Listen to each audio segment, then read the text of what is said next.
Congratulations. Congratulations. Congratulations. Thank you. This is one thing that everybody has been waiting for, to see you in charge. Unfortunately, we couldn't see much of it in terms of longevity with the Black Starlets team. But now you've landed this opportunity. How did it all happen? Thank you very much. That's a very good question. That's why I keep saying, sometimes when you are doing something, don't do it 100%. Only when people are watching you. You sometimes have to do it when you think no one is watching. But trust me, you have a lot of eyes on you. And I believe for me to get this opportunity to be able to head youth coaching in Uganda, for me, I think it's something that I put in work previously, and I believe they were watching me, and they see that the way I handle the boys, I think I have what it takes to help their soccer grow as well. So it's an opportunity, and I'm very happy to have that opportunity. Amazing stuff. So now you've had to bid farewell to the Rush Academy in the United States. Yeah, it was a very difficult one for me. For me to make that decision, it was very difficult. Because I think when I left Ghana, I took the job with Rush Select Academy in Florida, and we have an amazing kids all over United States and then South America as well, especially Brazilians and Mexicans.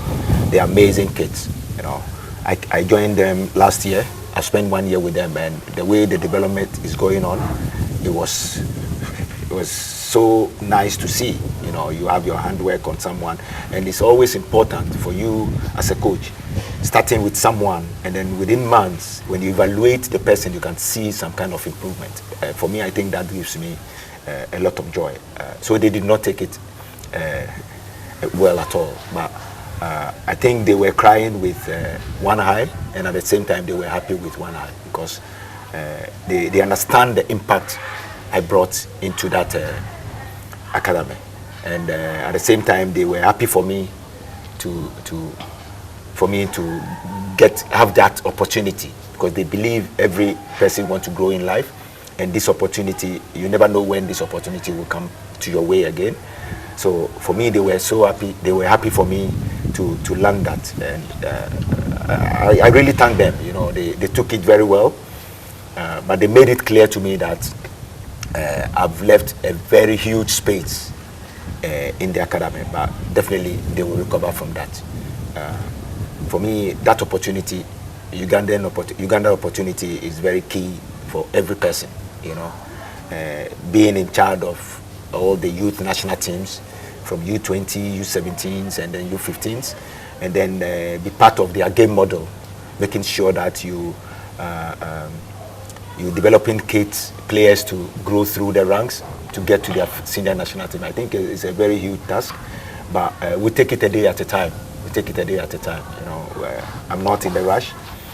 Whatever expertise that I have, I'll be very patient, and then with the help from Ugandan Federation, already the interview, the conversation going on between us already has given me a lot of confidence that it's going to be a very good environment for me to bring the best out of me, and also hopefully I take something out from it as well. Amazing stuff. If you just joined us, we're having this exclusive conversation with the newly appointed head coach of Uganda's national under-15, under-17, and under-20 national teams. And that also effectively means that Coach Laryea Kingston is the man who will be leading Uganda's under-17 team to the next under-17 FIFA World Cup. Well, let's roll it back a little bit, because you have padded up your resume and your CV to date. Now, you had the opportunity to play at this level for Ghana. I believe that that's a good place to start this conversation from. Now, you played at the under-17 level. You played under-21 at the time, and you played for the Black Stars. Yep. Let's go back to that under-17 story. Sometimes I get throwback clips on social media, and I look at the play patterns, the coordination, the confidence that your generation and the generations before you had on that world stage, and it is just a place of great pride.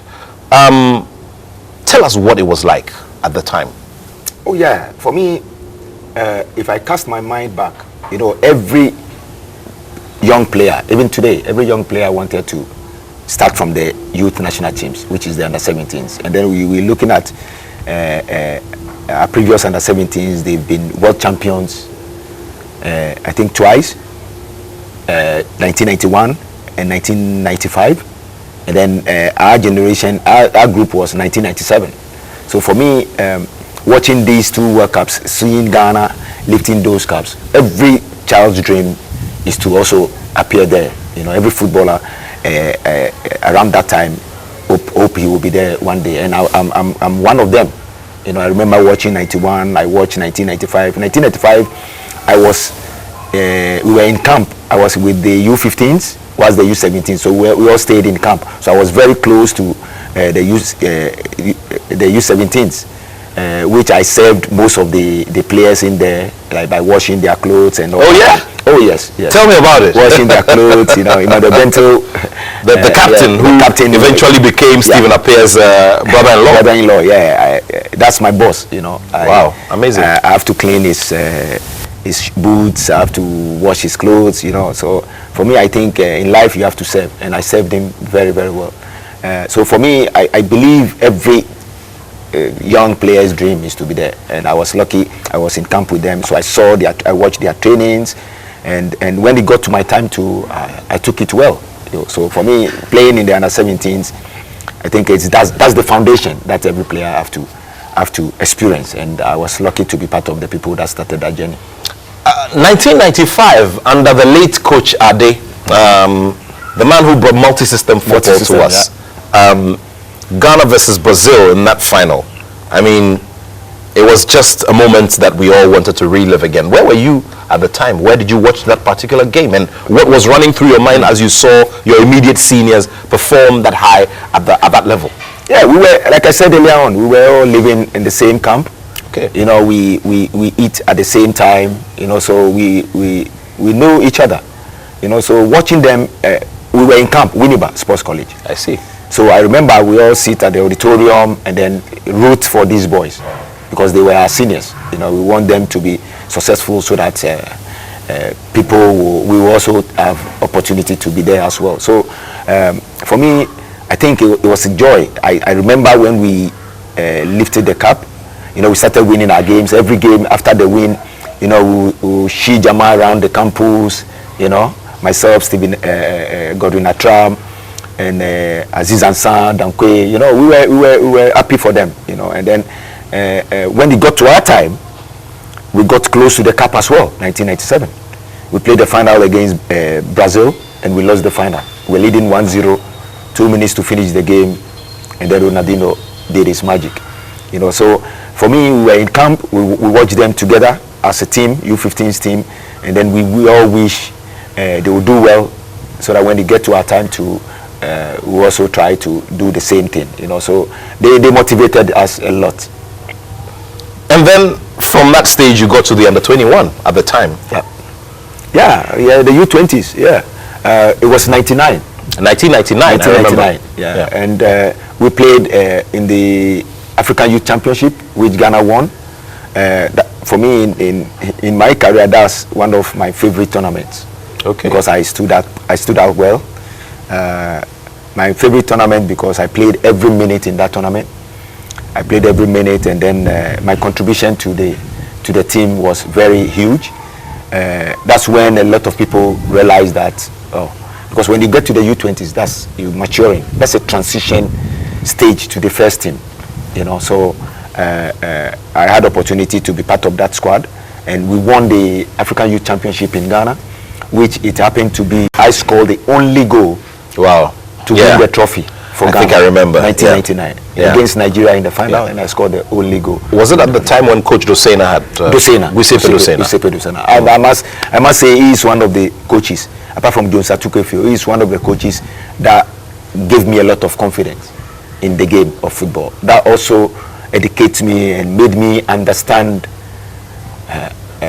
all all the positioning in the game of football, understanding of the game of football. When I was young, I believe in my technique, I believe in my quality, I ran everywhere. But these two coaches made me understand that even though the pitch is big, you have to be smart in your position and all that. So Jones, may he so rest in peace, continue to rest well, is still my mentor as a coach. I wanted to be like him locally. Amazing stuff. Blessing the memory of the legendary Sir Cecil Jones Atukwe, one with sterling credentials when it comes to coaching, and once named CAF's Coach of the Year, and also winning the CAF Champions League, the CAF Super Cup and all, and bringing Ghana so much in terms of laurels. As a player, he also won the Africa Cup of Nations. If you're just joining us from whichever channel it is, be it on YouTube from different parts of the world, or on Joy 99.7 FM, or on Joy Prime, we're just having this conversation with the newly appointed head coach of Uganda's under-20, under-17 and under-15 national teams, Coach Laryea Kingston. Now, he has had an interesting journey in football from his playing career through to punditry and then coaching, and we're trying to get into the few highlights and the moments that inspired him, along the journey. Then, so you went to the under-20, you made that achievement, got to the world stage. Unfortunately, you couldn't lift the ultimate, but then along the way, you got the opportunity to play for the Black Stars. Tell me about your debut for the Black Stars. Your debut for the Black Stars. Yeah. So for me, that moment is joy, like massive joy for me. Because like I said, I went through the ranks, and most of my colleagues that I played the youth national teams with them, most of them started playing in the senior national team before me. So me getting the opportunity to be there, I also said to myself that this is the opportunity I'm looking for, so I have to take it well. And I remember it's a game against Congo, a World Cup qualifier, away in Congo. Massive. And this was as we were trying to qualify for the 2006 World Cup.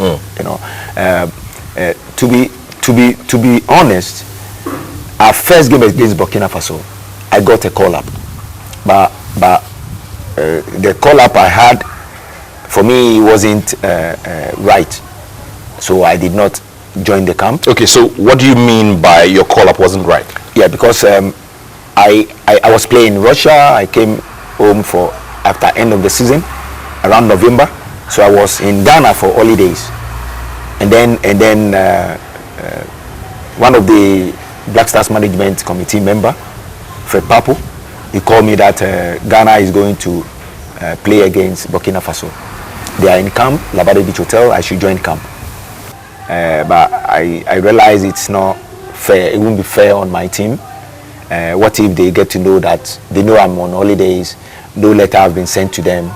So I told Fred Papo that I think they should do the right thing, and they understood. So I promised them that our next game, if they send invitation to my club, I will definitely join. You didn't look at the risk element, you didn't look at the risk element that this was a hot spot, a big opportunity, and you were risking losing future opportunities because there's loads and loads of dynamics when it comes to player selection into the Black Stars. You didn't think about any of that when you were giving them the response? Yeah, I thought about it, but I believe when the time is right, and if the thing is yours, you definitely get what is yours. And for me, I did not want to be in trouble also with my club as well. In as much as everybody want to play for their national teams, and this is the time, I still believe that I'll still have the opportunity again, because I believe if every player every Ghanaian player doing well in their various clubs, they deserve to be in their national team. So definitely I will have my chance again. And then got so good, they came back with an invitation against Congo, and then I joined the team. So Ghana, Congo. The atmosphere in camp, first of all, how you were received by your teammates, you know, the atmosphere in camp, and then the eventual game itself, and your first touch of the ball, and your first opportunity. Did you get to wear the number 7 jersey immediately? Yes, I did. On your debut, you wore number 7? On my debut, I wore number 7. And it was your choice? This is how the 7 came up. You know, in my national team days, from U17, U20s, I love number 12 shirt. Okay. I love number 12 shirt. And I remember when I signed for Apoel Tel Aviv, I was using number 12 shirt because that was my favorite shirt. But one time, one of the big fan for Apoel Tel Aviv invited me for dinner, and then he told me, you know what, I think you should change the number.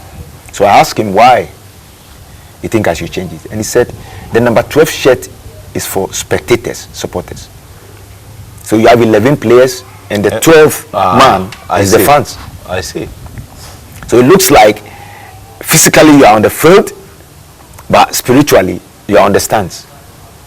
So you can do everything, but you are sitting in the stands. So you are also a spectator. So you have to think about it. I changed, and as soon as I changed it, I felt so good. So that's why in my mind I said I will never wear a number 12 shirt again. But the 7th shirt, this is what happened.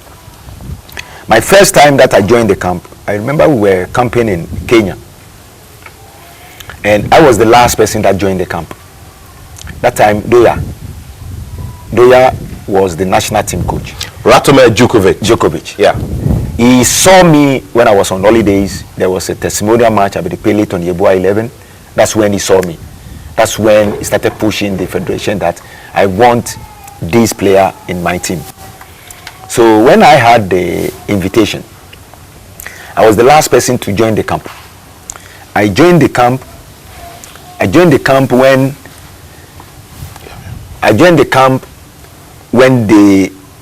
they've already been in camp for like 2-3 days, and it's a new coach. He's trying to watch all the players, look at them, and then see which position will fit his style. So they've played 2 friendly matches already, and they've tried so many players in that position. I see. Because in the middle, he's satisfied with the middle, he's satisfied with the back line, and then the front line, but the right side of the pitch is lacking. They've tried different players there. So I arrived in camp late. They've played their last friendly match. So I remember I was in my room, and then he came to my room, and he said, Kingston, I've seen you, I've watched you play. I know you used to call you Kingston. Laryea. I remember very well. And he said to me, okay, I want you to do me a favor. All the positions, for me, you are equally good in every position but at the moment, all the positions have been taken. Can you play from the right side? I said, which right side? He said, right wing. I said, yes, why not? So far as I'm on the field, I'm part of the starting team, why not? You know, but at the back of my mind, my under 17 level, I was scouted as a midfielder. But at the end of the day, Coach Afani, may he so rest in peace, Coach Afani put me as right back. So in my under 17 time, I played as a right back. So I was like, it's still the same. And it makes the game easy for me. Number 7, the only supporter cannot come in to tackle you. So if I have my back facing the line, I can see everything. So that place is more easier.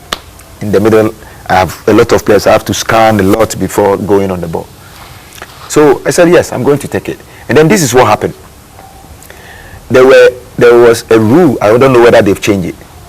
CAF put up that the starting 11 should wear the goalkeeper number 1, 2, 3 up to 11. That's how it should be. The bench, you can mix it up. Then it goes from 12, 13, 14. So if I'm number 7 on the field, then I will wear the number 7 shirt. And that game, I had a very good game against Congo over there. I remember I gave the assist to Asamoah Gyan, scored a beautiful goal. And for me, I think that goal, we drew that game, that draw lifted our spirits and gave us confidence to go into the South African game, to go and beat South Africa. So for me, I think that's how come I got the number 7 shirt. And after that, I started wearing number 7 everywhere I go.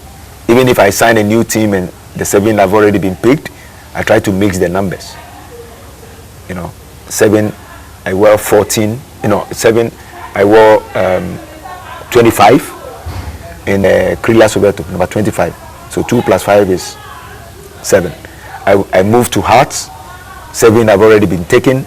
Then I put 34 to start with. But later they said, oh, their best players in their team have to wear number 10. After 1 year, they gave me the number 10 shirt. I see. So that's one. Yeah. Wow, amazing stuff. Now, which of the days as well in the Black Stars would you rather want to forget easily? Because while we talk about the big days and the the high points, I know you know what I'm going to. You know it already. I don't have to say. For me, is the World Cup. For me, the 2006 World Cup that they took me out of the team. Yes, I was disappointed, but not like the 2010 one.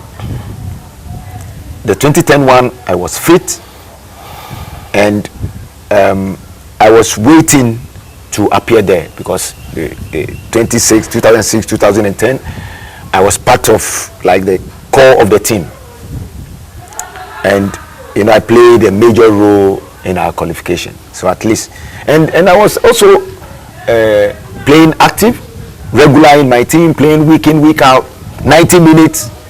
I was in top form, flying, and then I was part of the provisional list. We went to training camp in Paris, a day to go and play Holland before we moved to South Africa. They called me midnight to break the news that this is the end. So for me that one is still something that, if you ask me, and I've said it on different platforms, if you ask me, are you happy with your career? Yes, of course. I wanted to play in my national team. I've played from the youth level to the senior team. I wanted to go pro, play overseas. I achieved that. So for me, when you ask if I'm satisfied with my career, yes, of course. But the World Cup, the major competition that every player in this world's dream will wish to be there.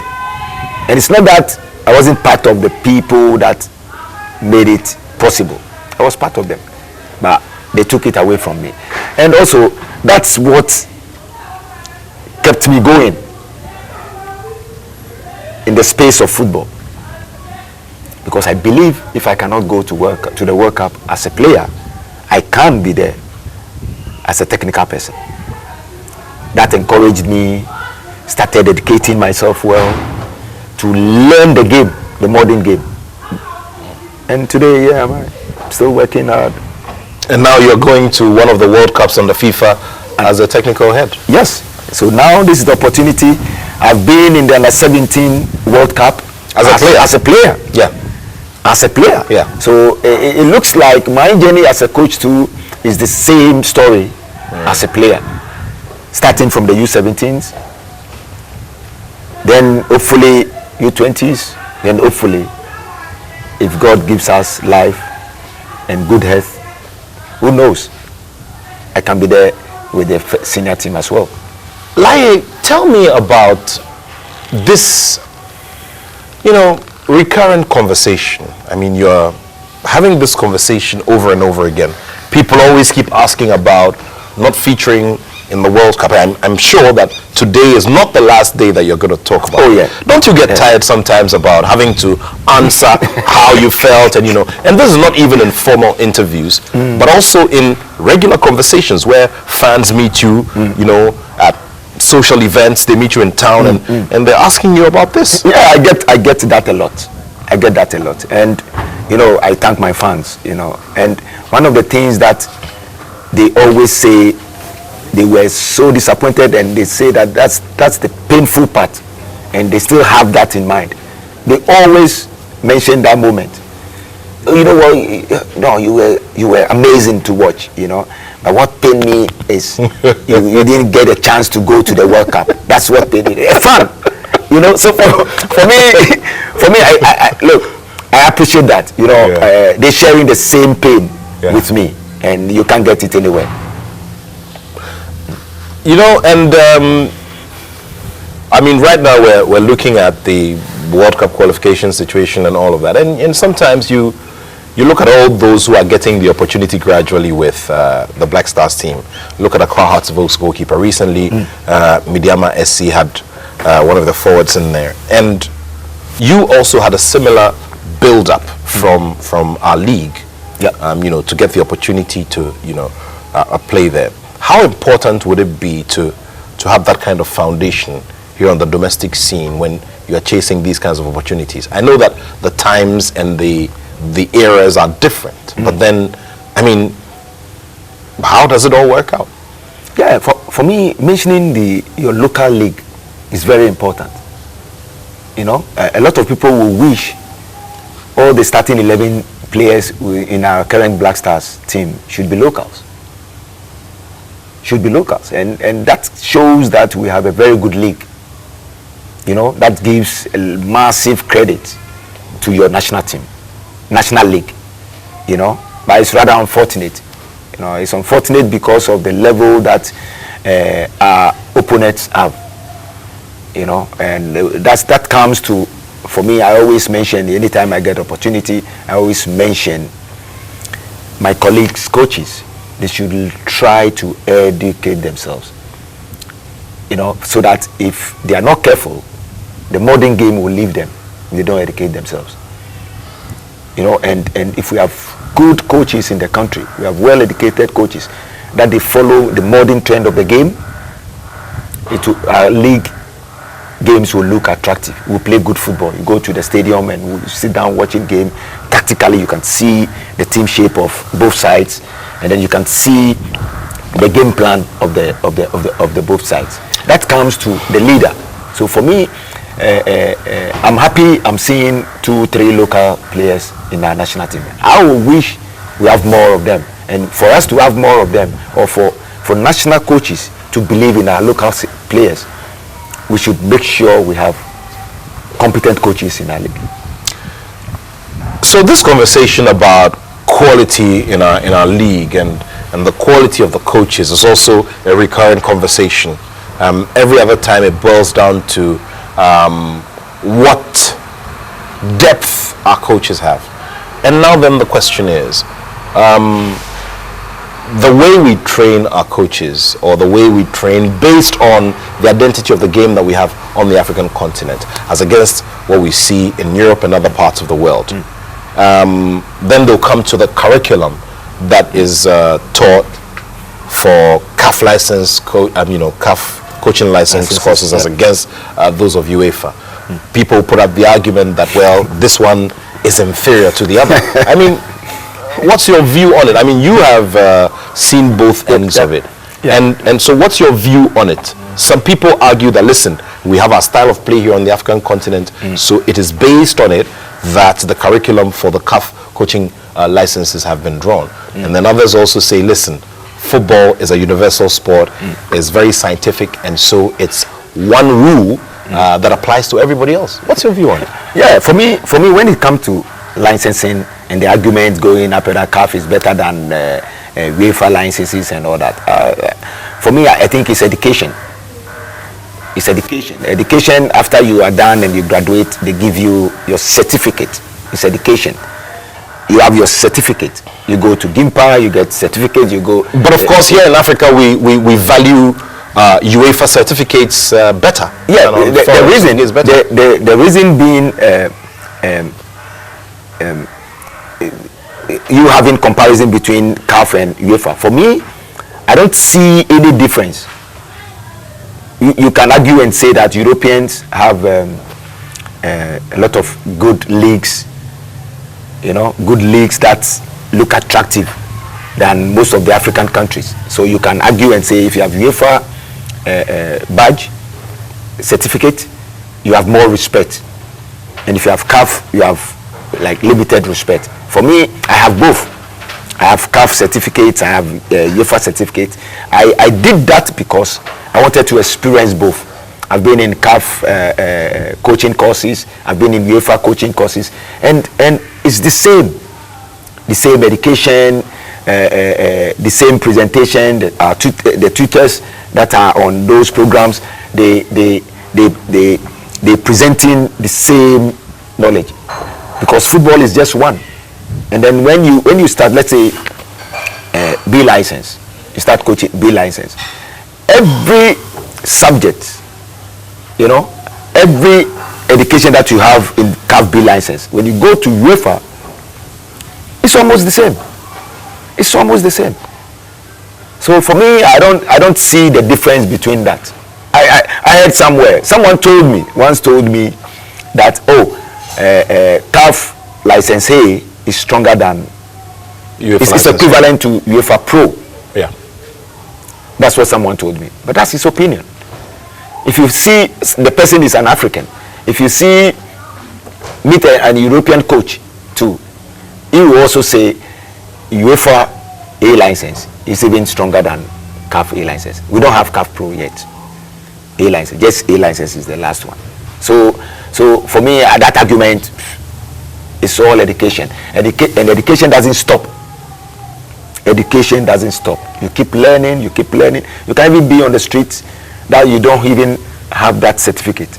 But if you really wanted to learn, you focus, you can pick things that you can be better than someone that has been in the classroom.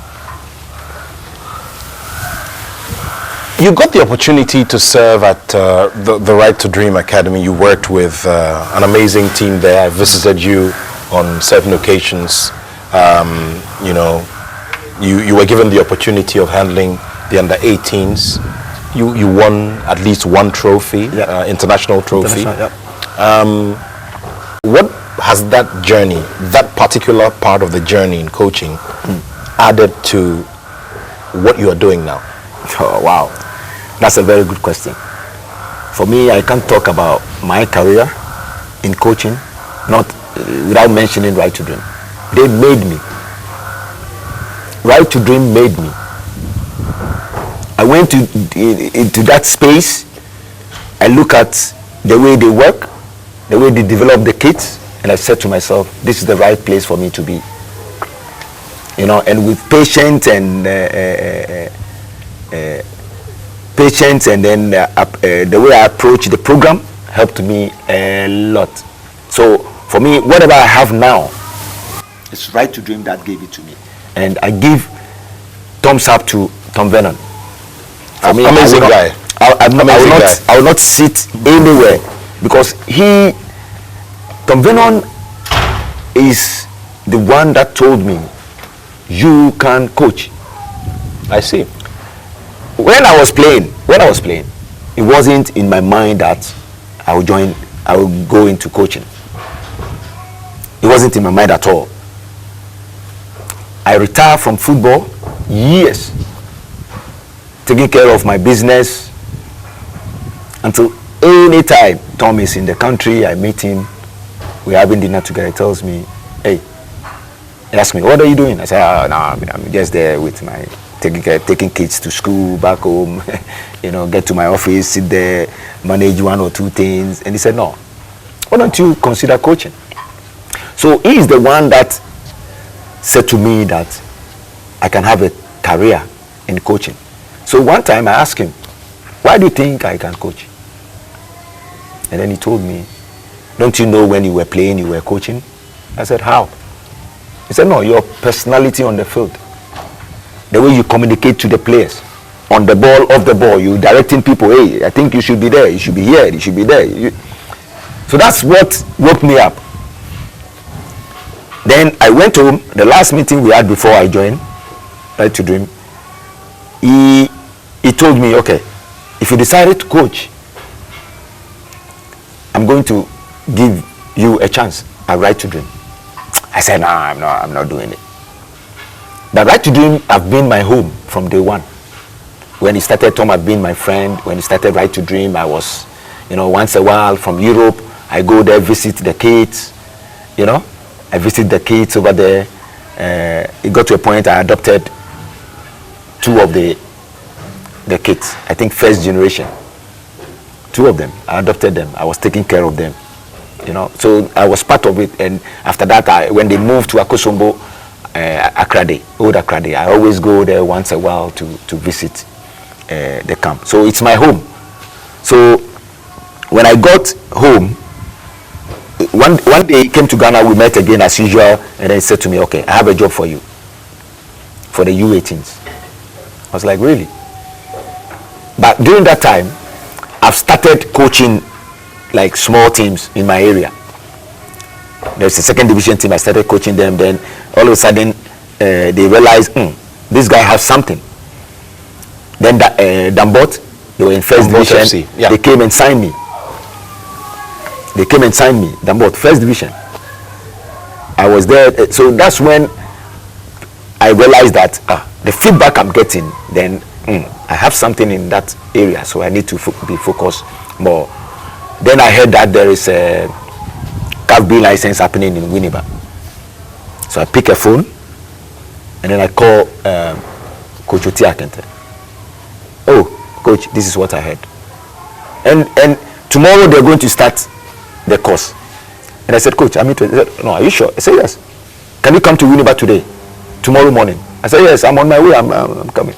That night, I picked my car, drove to Winneba. And I enrolled myself in the course. After the course, that's when I understood everything.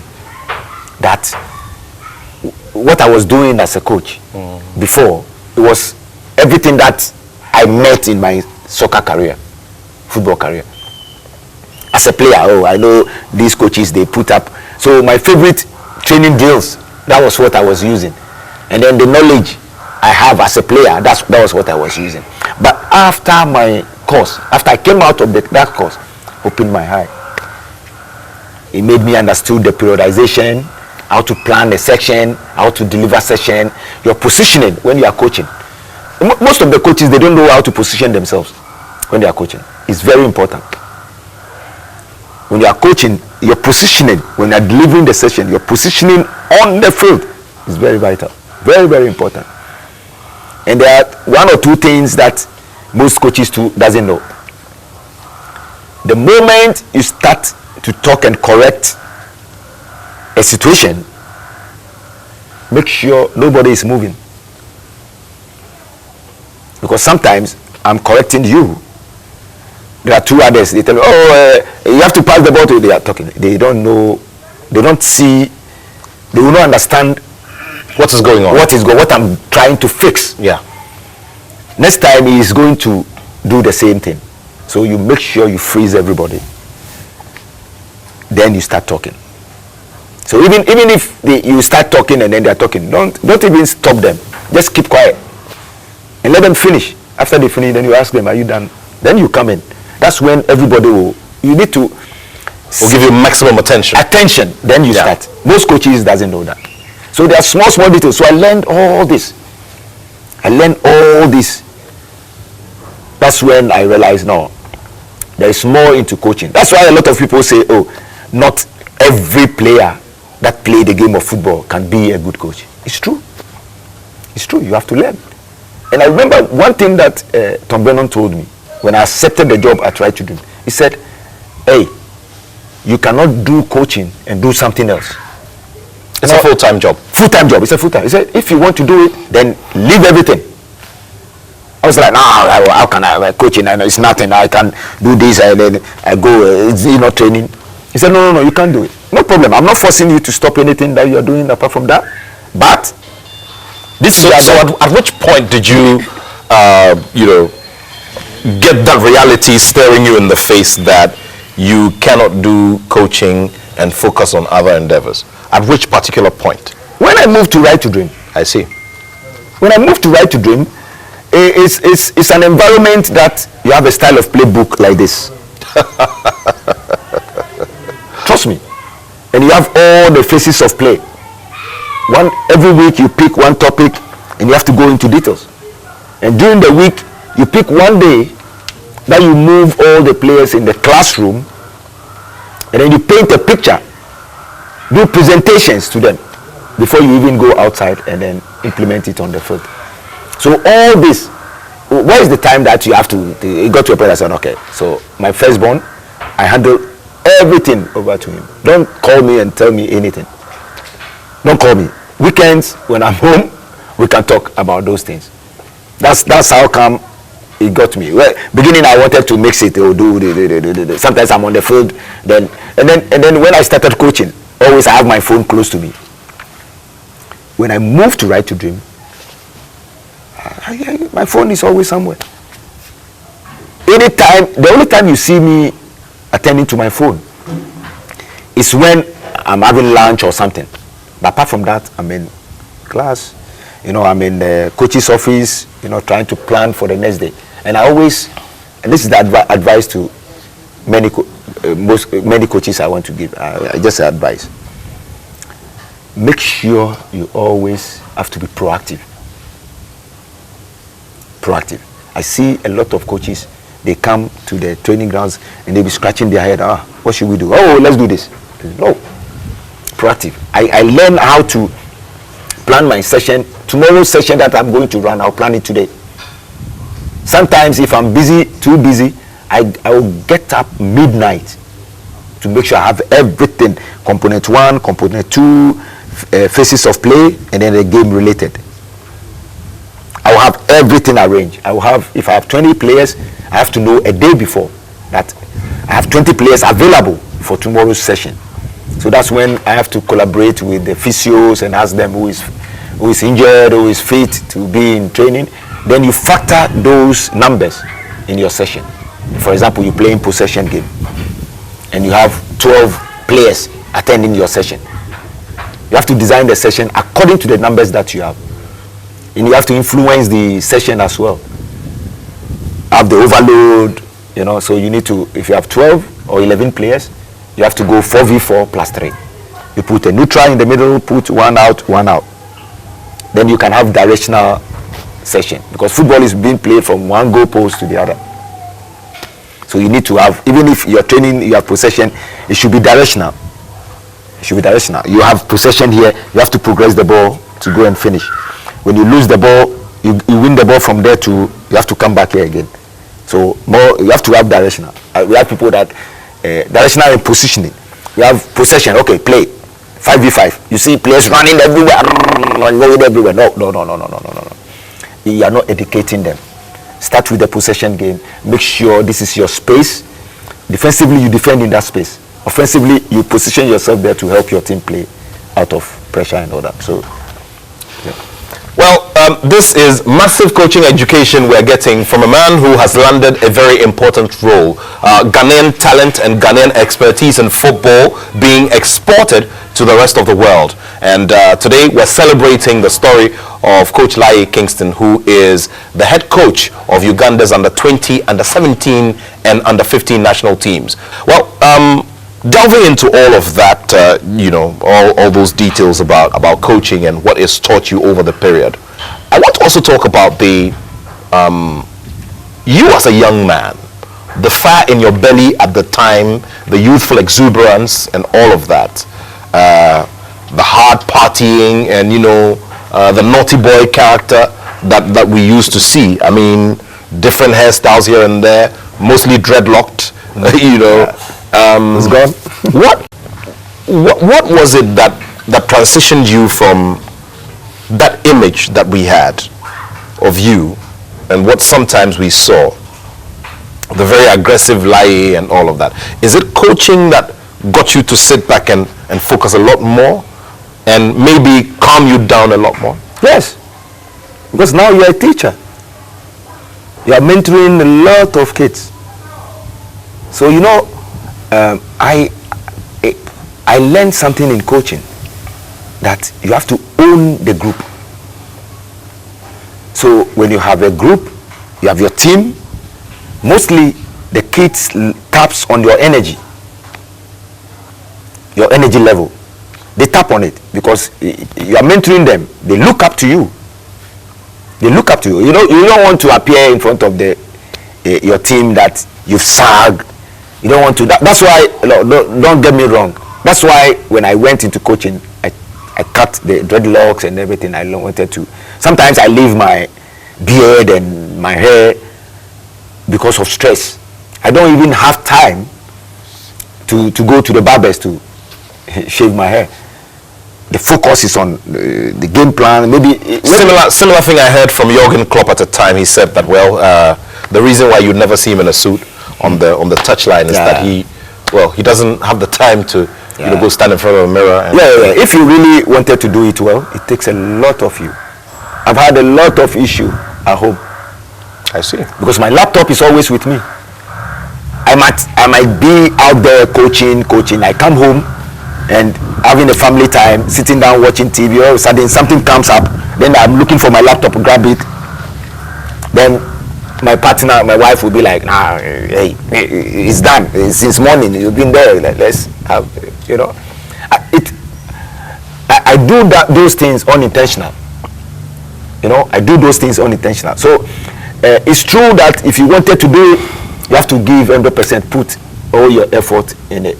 And as a mentor, your personality is very important. As a mentor, your personality is very, very important. This conversation with Coach Laryea Kingston, the head coach of Uganda's under 20, under 17, and under 15 national teams. You also ventured into punditry at a certain point in your career. We had you here at the multimedia group for the Africa Cup of Nations. Yourself, the likes of Coach Sapong and all of that. And then the next thing, other networks came for you based on that. And then we saw you. We brought you back for the Euros. Euro 2020. Amazing production. Amazing production. Thank you. And then you were called on at Super Sport. Walk us through that journey. That journey of punditry work. So for me, to be honest, I think punditry also helped me to open my eye, and with the coaching as well, because you sit down, you sit with different people, and you're watching the same football, but when it comes to presentation on certain issues, the same football, but everyone have different approach to the same issue. So it helped me to, even though I know that, okay, this situation, this is how I saw it, and I'm making my submission. When my colleague on set start to talk, maybe he's backing up or he's adding up to whatever I said, but the way he approaches the situation is different. So that one also helped me to understand. Or sometimes we can agree and disagree, some banter on set and all that. Then when I go back, I sit down and then analyze what my colleague on set saying, and then I reflect on everything that happens. And sometimes I pick a lot of positive things in what he's saying. So for me, punditry also shaped me as coach, because I listen to different views of people, different opinions and all that. It made me understand the modern game. I still, even if I'm home sitting down, I watch football game. After the game, I don't go off. I don't watch football as spectator anymore. I stayed to listen to the pundits, what they're going to talk about situations and all that, and I use that to learn as well. Let's delve more into the punditry and the specific experiences. So, AFCON 2013, I believe. Yeah, Egypt. Is it Egypt 2013? Yeah, with Super Sports? No, with multimedia. With multimedia. Yeah, I think so. Yeah, I guess so. And then and then after that the Euros and yeah. Okay, so let's go to the Euros now. Euro 2020. Amazing production. Yeah. Thank you. To be honest, that's one of my favorite shows. Euro 2020 with multimedia on Joy Prime. The quality of the setup, you know, especially the staff working behind the scenes, you know, and with the screen touch, and you got massive plaudits for the touch screen. I mean, and we got a lot of positive feedback, because many people said, you know, they came. I mean, you were a big draw for them. I remember my colleague Ganaba Anamwa did a very big tweet at the time, you know, giving you massive plaudits. Yourself, Stephen Apea, you know, Michael Potter, and yourself as well. Thank you. We tried. Yeah. The touch screen analysis was amazing. Oh yes, it's more of tactical analysis, like you are presenting to your team. You know, and not all coaches are good with a tactical board. Not all coaches. You know, not all coaches. It's very difficult for you. You have the knowledge in your head, but it's difficult. You can also say it with your mouth, but it's difficult to present what you are saying on the touch screen. So when you are presenting it, the people that you are presenting it to, whatever you are saying, it should be aligned with what they are saying on the board. So it's very difficult. So few coaches are very good with the tactical board. So for me, it also comes with patience, and I also give the credit to Right to Dream still, because I learned from like people that have been in the environment for long. And in life, you have to pick the positive things that you think can help you. And I was lucky working close to Coach Fraser, a Scottish coach. I was working close with him. And then in Denmark, I was working with Kasper Kolan. I would say I learned a lot. From today, my approach to my team and everything, I learned from Coach Kasper Kolan. He helped me a lot. I remember one time, you know, in Right to Dreams, what do you call it? Style of playbook. I'm so good with attacking faces. So good with attacking faces. The principles in the wide area, opposite movements, deep runs, and all that. I know a lot. And I struggle a little bit defensive part. And this man, when I moved to Denmark, he noticed it. And then he called me, he said, from now on, every training that we go, take care of the defensive session. So even if we are working on attacking phase, he will tell me, you focus only on the defensive phase against the attacking team. So it looks like we are in the same team, but during training, we banter each other. So you are focusing on just attacking players, and I'm focusing on just defenders. So how can you beat me? And then when we finish, we sit down and then we evaluate the session according to what is in the style of playbook. You know, so those things help and then open my mind. And then I remember all the time he have a tactical board close to him. We train, stop the training, and then bring all the players together, and then open the tactical board and started moving it with patience, and then break it down for the players. And I think that helped a lot of players at that time to develop very well. And I can tell you today, if you look at Premiership, if you look at all the major leagues, most players that I was part of, I was part of the coaching team that coached them in Denmark. Most of them are playing in most of the big clubs in Europe. A great point of pride for you, isn't it? Oh yes. It's a joy. In America, we sit in the office and the Champions League going on, coaching's office, Champions League going on. I was like, wow, Nwama, look at Nwama, wow.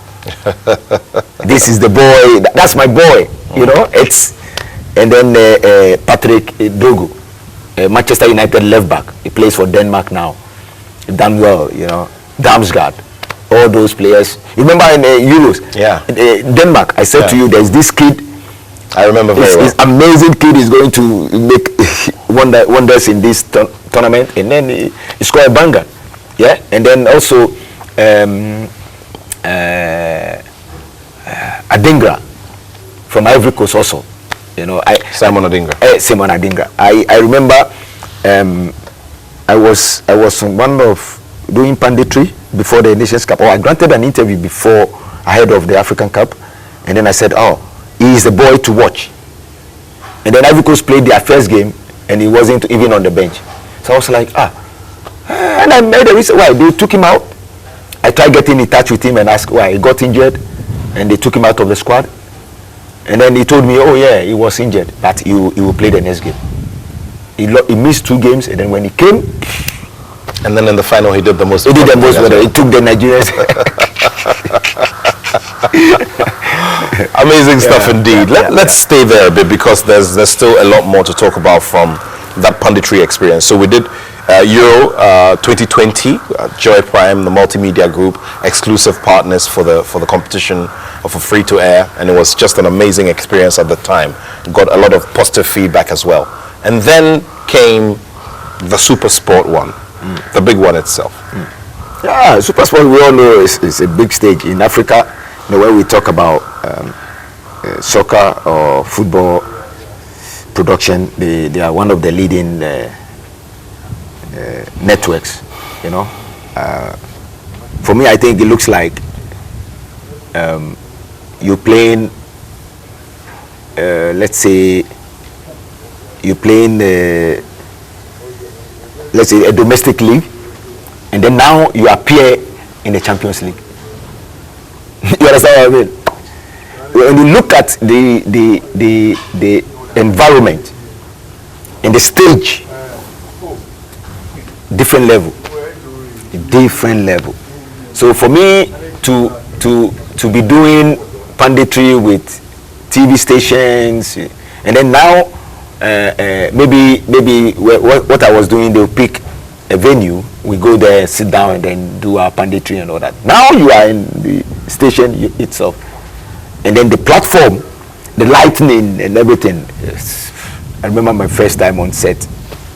Trust me, I was shaking.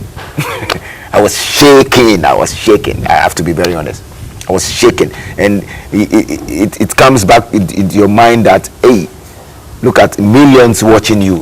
One mistake, you're dead. Your head is on the chopping board. It's live. And Ghana did not progress in that tournament. So what happened? Yeah, I mean, tell me. So yes, so that year, I think Super Sports brought a lot of legends all over the African continent. I mean, myself, JJ Okocha. They brought the Ugandan star. I played with him in Hearts. I remember his name. I forget. They brought him also, Zimbabwean, one of their big stars also. So they brought them to come and join the pundits with the African Cup. Leaving Ghana, my roster, the roster that I have is, as soon as Ghana goes out, then I'm also out. My stay in the production is out. So yes, I agreed. And luckily for me, Ghana, they were eliminated in the group stage. So I was in the hotel waiting for a response from them. Oh, when am I going back to Ghana? And then I had a call. We are happy with you, and we think we want you to stay till the end of the tournament. Wow. So I met one of them, and he said, I think the production team like you. You know, the way your submissions and all that, so they want you to stay. So keep it up. You are doing well. You know, so for me, that's how it happened. Amazing. Congratulations on that. Thank you. Now, the conversation about punditry work and how sometimes football pundits, I mean, especially those who haven't really played the game, tend to become, you know, the demigods, or those who pontificate about the game and seem to know it all. Or even for those who have played, some may not have necessarily gotten to the highest level or made any massive achievements, but then come in sounding all expert and all, you know, I mean, they judge, they bring out the pen to mark every single thing that's done on the pitch. How tough is it trying to marry the two, where you have to excel as a pundit, and now you have the opportunity to coach? Now do it and let's see. You know, and you have experienced all legs of the value chain. You've played, you're coaching, and you've done punditry as well. Yeah, for me, one thing you should have in your mind that everyone with his opinion, and you have to respect everyone's opinion. You know, the moment the person is seeing this situation like this, and he started criticizing and all that, that's his opinion. So you should have it at the back of your mind that that's life. People will criticize you, people will praise you when it's necessary, and you move from there. You know, you can't fault a very bad player when he is playing. It can be a very good pundit. It can be very good. Punditry, people think punditry is whatever they see on set, it should be clean, or as a pundit, it should always be clean. Sometimes you have to go hard on people. You know, sometimes you have to bring these controversial moments on set. It's a show. Sometimes you need to agree and disagree with people. So for me I think is very important as a coach to accept critics and also respect every pundit's view, even when you are on the field and they are criticizing you. You should be able to accept it because that's his opinion. Well, this is interesting. Now, that bit as well about coaches and how you're a good player and then you get the opportunity to be in the dugout to lead a team and you're not able to put it together. I mean, we've seen some legends come and go. I mean, and the question you're asking yourself is, are you able to replicate what you did on the pitch there? I mean, at least we have some examples. We have Didier Deschamps, who led France to win the World Cup, both as a player and as a coach. You have the late Stephen Keshi. He led Nigeria to win as a captain, and then he won it as a coach at the Africa Cup of Nations. Then you have Franz Beckenbauer. You have an Aliou Cisse who led Senegal as captain, and then eventually won the AFCON as a coach. That's their very first AFCON in their history, isn't it? Oh yeah. Yeah, and so you're looking at these few examples, and you're asking yourself, can't we get a lot more of people who have played the game before, especially those who excelled, and that they're able to transfer the same, values and the same skill to the dugout. How difficult is it? That's a good question. Yeah, you remember Diego Maradona, right? Armando Maradona is a demigod for all of us. Yeah. I mean, in football. But then, you look at him as a coach, and he couldn't really get to the top the way you all saw it. Yeah, for me, like I said earlier on, everyone is different. Everyone is different from the way he sees the game, and I believe all these coaches that you've mentioned, they were good players, and they became good coaches. They have to change their mindset, like I've done now. They have to change their mindset, the way they see the game. When you are a player and you turn coach, and you are looking at the game still like the player sees the game, that's when you have issues. Typical example, let's say you are very good with free kicks, so you expect every player of yours to hit the free kick the same way you do. No, it's impossible. So you need to change your mindset. All those coaches that were players before and they did well, at some point they have to change their mindset. They have to change their approach. They have to understand that now they are not a player, they are not playing anymore. So they should change their mindset and adjust and adapt to the situation that they are in. Players that played well and they were not successful, they're still thinking like players. I've not met Maradona as a coach. I've not met him in person, but I believe he's someone that think the way he played, all his players have to play the same way, and with that you have issues with the players. So you need to change your mindset. Yeah. Well, amazing. We just hope that we see you make all of those achievements.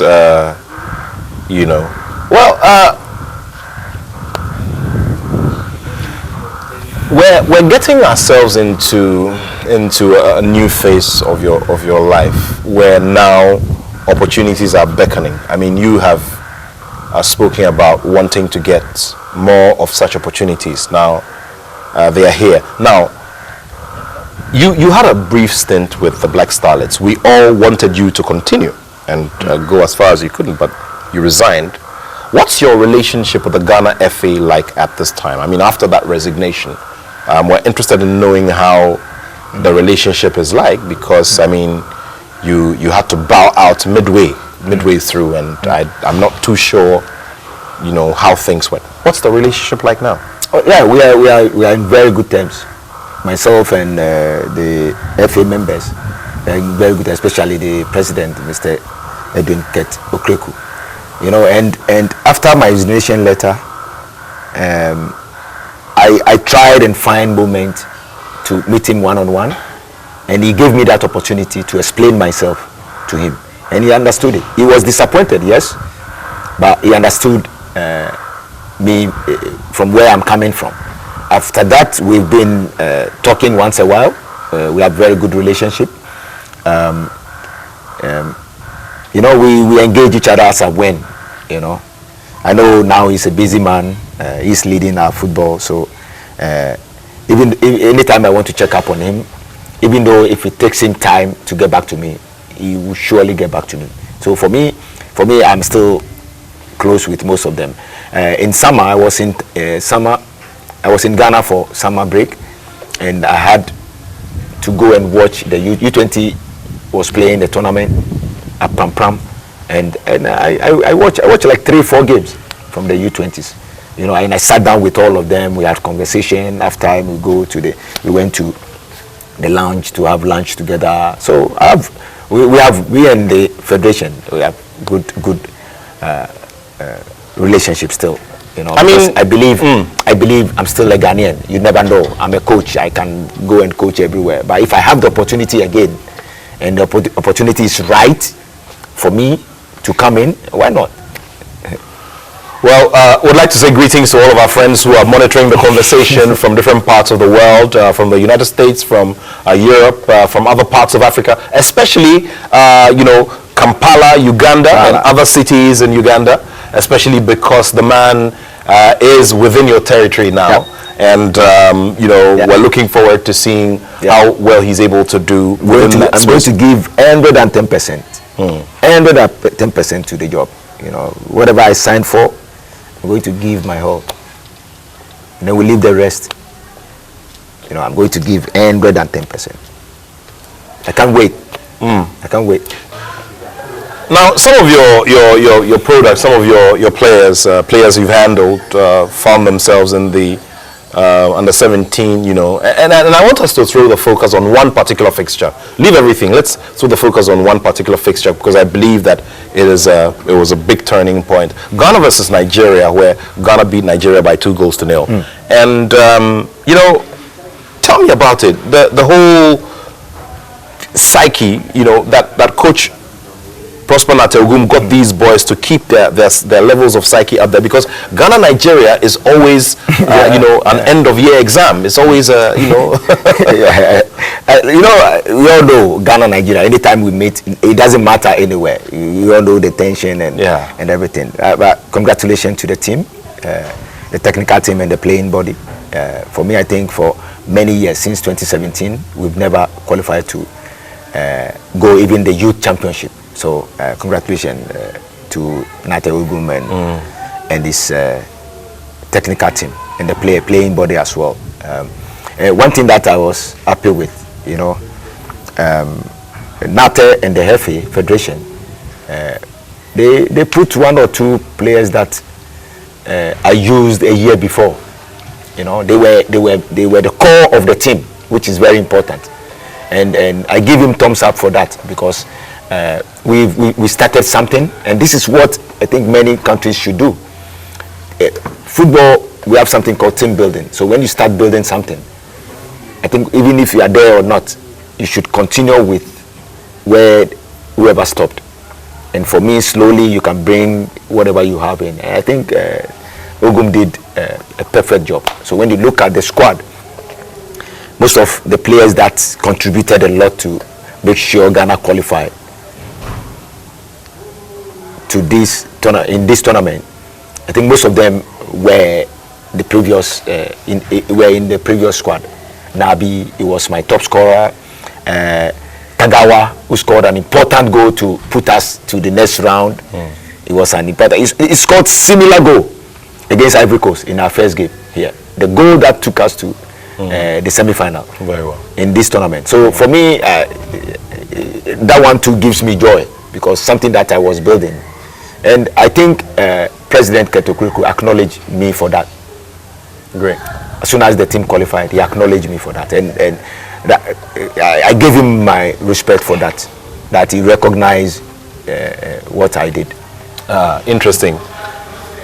Away from that as well, we saw the UDS team, the football team of the University of Development Studies, go to the World University Games and win the World University Games football trophy. Yeah.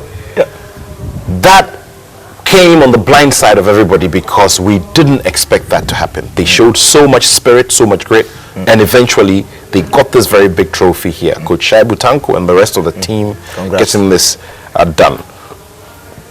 What for you does this also symbolize for the talent management and talent delivery effort here, in Ghana, and what the prospects are like, especially now that UDS have shown us that, listen, the tertiary or the educational space is one we shouldn't lose grips of? Yeah, for me, I think it's perfect example, and I'm happy for them. Congrats to them as well. That shows that country as Ghana should go back to previous approach. Approach. Not only the football clubs can give us quality players. Back in my days, we go Milo games, inter-schools Milo games, and all that. Some of us we had opportunity in those areas as well. So what UDS have done for me sets perfect example to wake everyone in Ghana up that okay, the GFA or football handlers should also look at tertiary education side as well, because that's what we have Milo games with schools, inter-schools, and all that, and those areas are where even local clubs goes there to find good players. And you can see, I watched the game, I watched the final. They were losing 1-0. They came back with the quality of. I think one of the goals was a corner to go. Yeah, because the ball. I mean, since Abedi Pele, we haven't seen it. It was interesting to see them. So I give them my maximum respect for that. Amazing stuff there. So they're back, and we're hoping, like Laryea said, we're hoping to see what will happen, with the team, how the FA is going to work in collaboration with these teams in our educational institutions to get some of them recruited into our national teams. But that also brings to me the mention of the Milo tournament. For the new generation of people, they wouldn't have any idea what the Milo tournament was. My generation obviously was privileged to have seen that concept. And I mean, that was what brought the likes of you, Asamoah Gyan, Sule Muntari, Michael Essien, and all those other players. They all played in the Milo tournament. Tell me about the memories from that concept, because I remember, I was in Richard School at the time, and it was a big deal that students from secondary school were getting to play on the Accra Stadium pitch. And we used to see some of our secondary schools, the schools that we aspired to attend, you had their school bus come by, because some of the hotels the players were lodging in were around. It was such a thing at the time. Yeah, it's amazing. That time, I remember I was playing for Mass Business Secondary School, and that tournament was held in Kumasi Sports Stadium. I was young, and for me alone to get on the Kumasi Sports Stadium, play on that pitch, for me it's joy being on that field as well. So that gave me opportunity to experience Kumasi Sports Stadium, and then even Accra Sports Stadium also. And when I started growing, it made it easy for me to be able to play in front of a lot of people at Accra Sports Stadium, Kumasi Sports Stadium. So today, Kumasi Sports Stadium and Accra Sports Stadium, any day any day. I work there like I'm working in my living room because of this opportunity. As I went on those fields when I was very young. So those things gave me a lot of experience for me to grow in future. We mentioned Milo. Today it can be Bonvita. You know what Bonvita? Yeah. Today it can be Bonvita. Yeah. Looks like competitors. Exactly. Today it can be Bonvita. Back then Milo was doing it. Yeah. You know. Yeah. So we spent time with Robert Coleman. We had dinner, like 24 hours ago, and we were having a conversation about, that period and, what it brought to all of us in terms of the amazing memories and all of that. And I'm also looking at life as a footballer of your worth and your stature in this country and in different parts of the world. And what you have to deal with in terms of public engagement, relating to the public, living your life, being yourself, and all of that. How has it been for you? I mean, handling the fame that hits its peak at a certain time, and also then sees a topsy-turvy, decline. Yeah. Oh, it's been very tough. In life, everybody wants to see the person that is at the top. When you are coming down, you don't see most of the people that you were with when you were at the top. Everybody experienced that. But then again, it shouldn't be the end of you. Try to be patient and build again. So you've also experienced some of them? Oh yes. I mean, people who were always with you during the times when you. Oh yes. Okay. Oh yes. Now trust me. But remember that it's always in your hands. Definitely try to find your way and go up. And when you keep working hard, definitely you get back up again. But don't forget the people that left when you were coming down. Don't forget. They will come back. But they were there because they're expecting something from you. They can get something from you. But now that you are coming down or you are down, they will all disappear. I have a childhood friend that is called Jonathan Kwaku. Most people that knew me, they always see him with me. I've been with that boy for over 42 years. You're still friends? We're still friends. And he's still close to me. He's still close to me. What was different about him? He's a brother. For me now, he's a brother. And we all grew up at Jamestown, Oshafort. When I was playing coach, he would follow me to art center. I finished training, he would hold my boots, my cleats, wash my cleats for me. When I made name, like I got to the top, whole I-7 everywhere. There are a lot of people that came to my life. At some point, if I'm going out, he will not get space to sit in the car, but he doesn't care. He doesn't care. He'll say, I'll pick taxi. Oh no, I'm not going. You guys should go and come. Yes. Or anytime I'm in Ghana, he comes, whatever he gets, that's it. He leaves me alone. I will not see him. The only time I see him again, when I'm about to leave the country. That's when he will come, or I will call him. Hey, I'm leaving. He come. He comes, whatever he will get, but he himself, he knew that all these people, they will go because they are not true friends. And at some point, when I finished my career, I decided not to behave the same way I was behaving when I was playing or when the money was coming. I tried to cut down expenses to suit myself and my family. Everybody left. But that boy remains still here. I see. He's still here. You understand me? So is this something you share with because especially you're in development football? Yeah. Are these stories that you share with your young ones? Oh yes.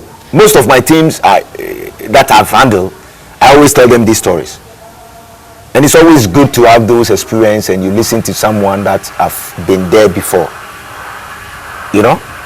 So I all the teams that I've coached, I always tell them, whenever, look, now you're making money. Everybody will be coming. But the moment you stop running, you stop football, the money that is coming will stop. I always advise them. Always. So you see, if today I started to climb up again,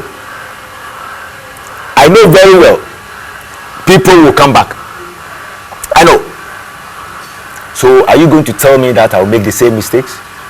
If I allow them to come in, then I'm not being fair to myself. You understand what I mean? And look, when I went into coaching, went to Denmark, they realized, oh, now things are getting better. They started coming. But to be honest, no fine. To be honest, I put them in their place. And everything is fine. The tension, the pressure, everything went down. And I'm okay. I'm happy. You know, I don't, before when I'm going somewhere, I have like 2-3 cars, friends following me. Now, I go alone with that friend, Jonathan Kwaku. I go alone. A lot of people call him Padijo. I see. I go with him everywhere. I see. Yeah.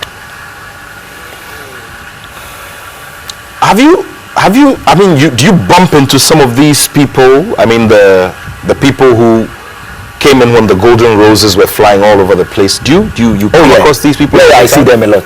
I see them a lot. How do they relate to you? One time, you know, all my properties, I buy like, what do you call it, electrical parts at Kaolin. In Accra, Central Accra. Yes, yes. And they have a parking area between Ghana House, old Ghana House. Yes. And then this Standard Chartered. Yes. That parking. That's where I park. And sometimes I'll be in my car. Then my wife or maybe the electrician will go in there because if I go there, pressure. Yeah. So sometimes I'll be in my car. So one time we went to pick my daughter from school. Then we passed there. So I was in my car. So my daughter wanted to go with the mom. So she came out and then saw one of the guys that was with me staying in my house.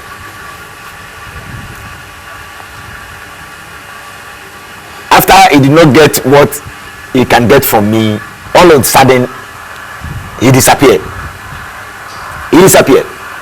So my daughter saw him. And my daughter wanted to like, oh, uncle. Then the guy, I saw it. The guy found it. Wow. So my daughter was like, okay. Then she came in the car and said, what's wrong with your friend? Is it not that your friend? And I said, yes, that's it. You understand what I mean? Yeah. So because he did not get what he was expecting to get, so is he a true friend? No. Even if I helped him, and I did a lot for that guy. I did a lot. I did a lot. How many people have moved them to America? They go there and they don't care. They don't care. But when I moved to America last year, they heard it. They started calling again. I didn't pick their calls. They started calling the Kwaku guy, my friend. The Kwaku, they call him, please. We want to go and visit him. I'm not going to allow you to get close to me again. And I told them, at my right time, I will come now, not you. I don't want you to come now. So you all have to learn from those things. When you're at the top, you see people around you. And it's normal. It happens to our politicians. When their government is in power, every day you pass their gate, it's packed. It's true. As soon as they are out of power, you get to their gates and nobody, not even one policeman. Yeah, so it's normal. Lessons of life. Have you thought about, putting all of these together in your memoirs, putting together a book? I mean, we've seen, a book on C.K. Jamfi. written by Fifi Anaman. We've seen a book on Asamoah Gyan. Is this something you would be considering at a certain time? Oh, yes. Because people have to know decades to come. Yeah. Because it will be sad for... I'll be twisting and turning my grave if there is no documentation about my life. Because I know my life have never been smooth. So the generation to come, they should be able to read it and understand what happened to me in my life. Because definitely someone will mention my name. Oh, there was, like we mentioned, Usu Mensah and all those people. Definitely. So it will be unfair to mankind if I don't put something up. So I have something, I have to consider that. But there are more stories to tell for me to write now. There are more. This is just the beginning. Nat, trust me. On what specifically? I was a player. Now I'm a coach. So there's a whole story on being a player. Let me be the player. And trust me, being a coach, I'm not going to stay in coaching forever. I have to go up there as a technical director. So I've already started thinking about it. I've already started thinking about it because now my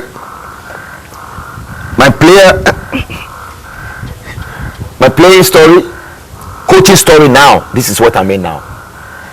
I'm planning already to be technical director, which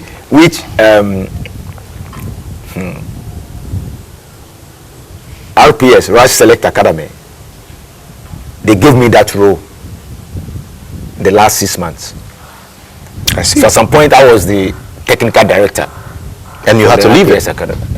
It's rather unfortunate. There's one thing we may not have exactly touched on, and that probably will get us into wrapping up this conversation, which sure has been very exciting and has been very,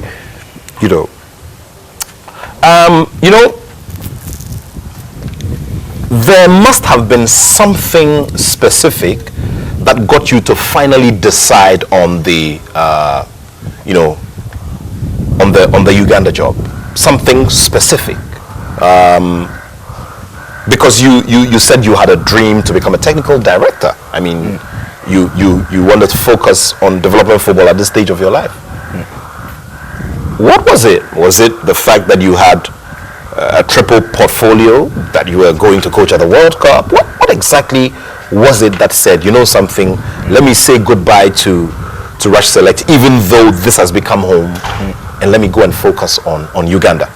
Yeah, for me, I think the most important thing is to make impact, in everywhere I go.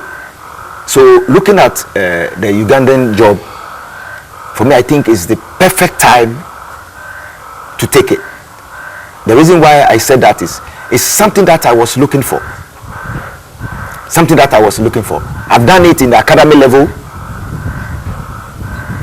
and now different challenge, different platform, a national environment. It's a different challenge. If I want to grow, this is the area that will take me to the next level. So I saw that as an opportunity for me to show what I can do to the rest of the world, because I've done it in the academy level. In the academy level, we all know, in a small space, but as a national head coach of national youth teams, I think it's a bigger platform. It's national. So for me, I saw that as an opportunity to showcase what I can do to the world. Final one in wrapping up this conversation, Laryea. What is it that holds you together? Something must account for this consistency that you've recorded from one stage of your life to the other. Right now, you've arrived at a certain important chapter. What is it? What are those key things, or that one thing that just has held you together all these years? It's the grit. The grit in me. Never giving up. Working hard. You can work hard, things will not work as you wanted. But consistency can give results. So that's what. Look, I sometimes have a very good week with my team. The focus point, I tackle everything, and I enjoy during the end of the week. I enjoy the kids. Oh wow, we working on, let's say, breakthroughs, final test situation this week. Monday on point, Tuesday, oh let me adjust this. Wednesday, getting closer to weekend to play games. Amazing. They will be flying. Match prep, they will be flying.